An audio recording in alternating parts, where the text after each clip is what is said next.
As I said before, in this book, Fragile Finance, we also discussed the system, the international monetary system, and John made a contribution to this publication, and he said in his contribution that any system needs at least 3 elements: exchange rate regime, and international reserves asset or currency, and adjustment obligations. Those were the 3 elements you mentioned 13 years ago.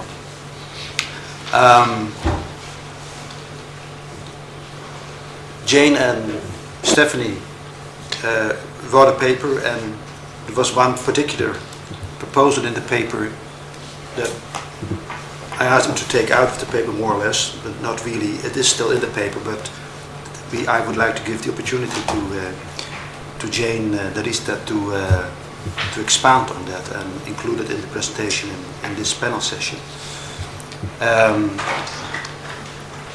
I have also asked whether John would be willing to be on the panel, and he said yes, for sure. And I also wanted to make sure we had someone from Asia in this concluding panel, and I have Yoshitomi prepared to be on the panel as well. And the order is that I would like to start with Jane, then Ariel, then you, and finally John as the last speaker. So each of you has, let's say, 15 minutes.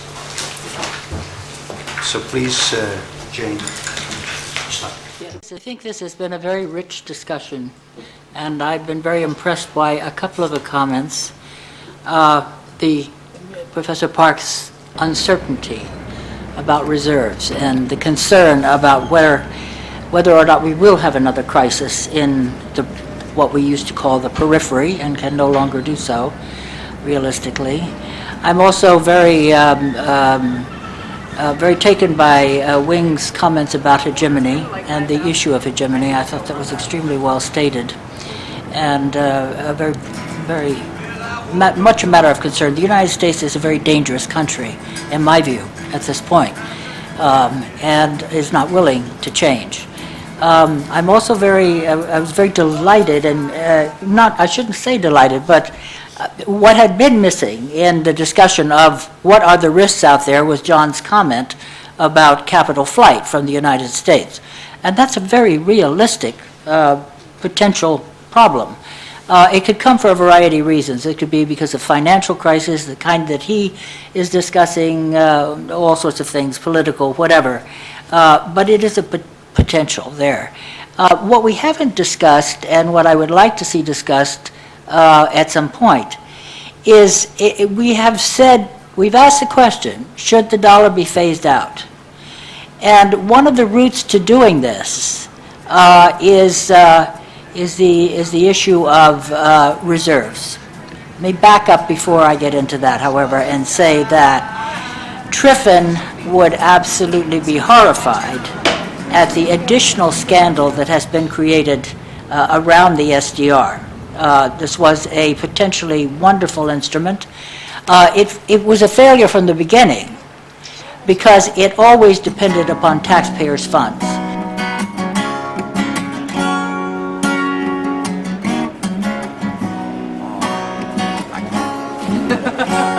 You guys have a good night. What's your name? Jamie. Jan. There was no money creation involved, and therefore the SDR could never really work. It was designed, as suggested, to be an instrument that would fail in some sense because, as Triffin pointed out at the time, the scandal at that time was it was given to the rich. Now, admittedly, there was some concern about deflation at that point. It's not that deflation is a new subject, and so the idea was that the U.S. and the U.K., above all, would be the ones be facing deflation, etc. But the creation is as Ariel has pointed out, It's structured to fail because, given the growth of the private markets, the only way that a country receiving SDRs could really make effective use of them is to take them to the United States and ask for dollars. And the United States would simply say, no way, we've got too many SDRs as it is. Now, the scandal about the SDR at this point is that what has the United States been doing? It has been surreptitiously going behind Congress's back. I admit, I think they should go behind Congress's back, but using their SDRs to pay in to the fund some of the funds that they owe the fund. Now, that really is outrageous on the part of the United States, but it has been done.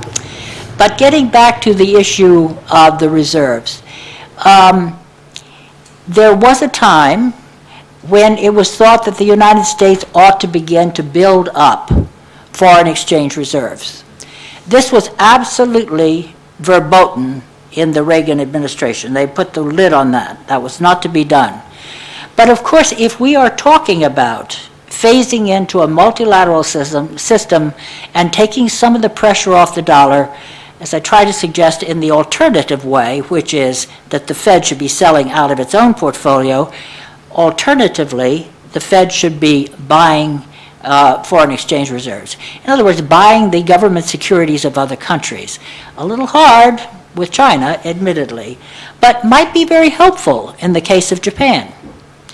So, and certainly other Asian countries as well. So I think that's another proposal that we should be thinking about, considering as we move and think as economists about, where's the system going? What's the next step? Because we'll have to make a decision at some point.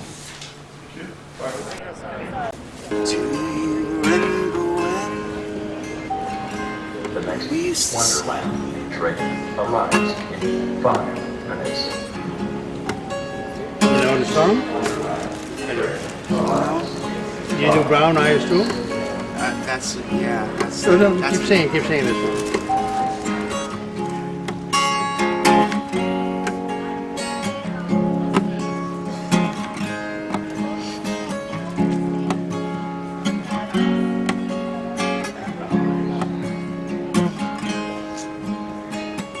so hard to find my way. Now that I'm on my own, I saw you just the other day. My, how you have grown. I cast my memory back that love. Sometimes I'm overcome thinking about making love in the green grass behind the stadium with you, my brown-eyed girl.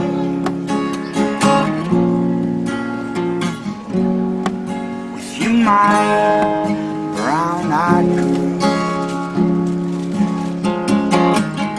Do you remember when we used to sing?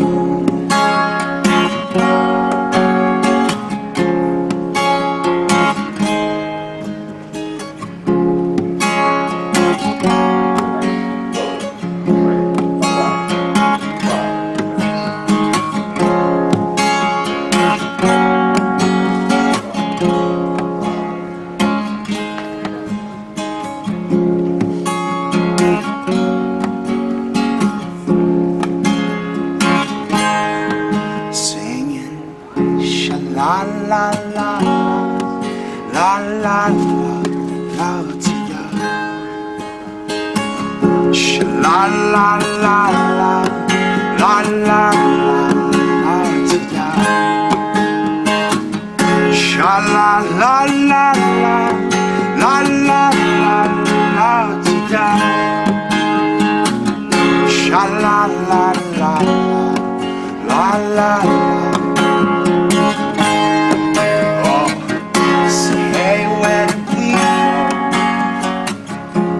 Days when the rain came down in the hall, playing a new game, laughing and running, hey, hey, skipping and jumping in the middle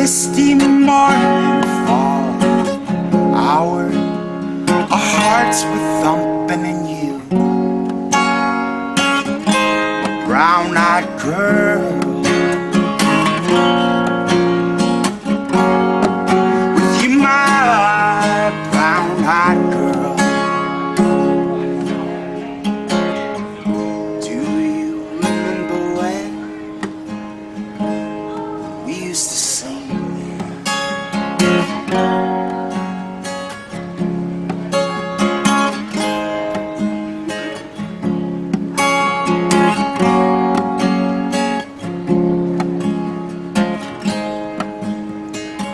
Sha la la la la la la la la da. Attention passengers. Sha la la Train la to Wonderland is not la la la.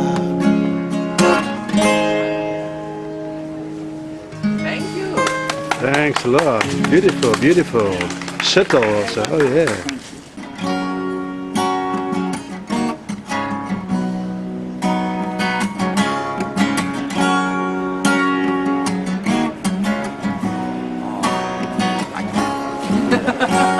You guys have a good night. What's your name? Jamie. Jamie. Jan, from Holland, Netherlands. Yeah. Nice. Thank you so much. Yeah, the train only goes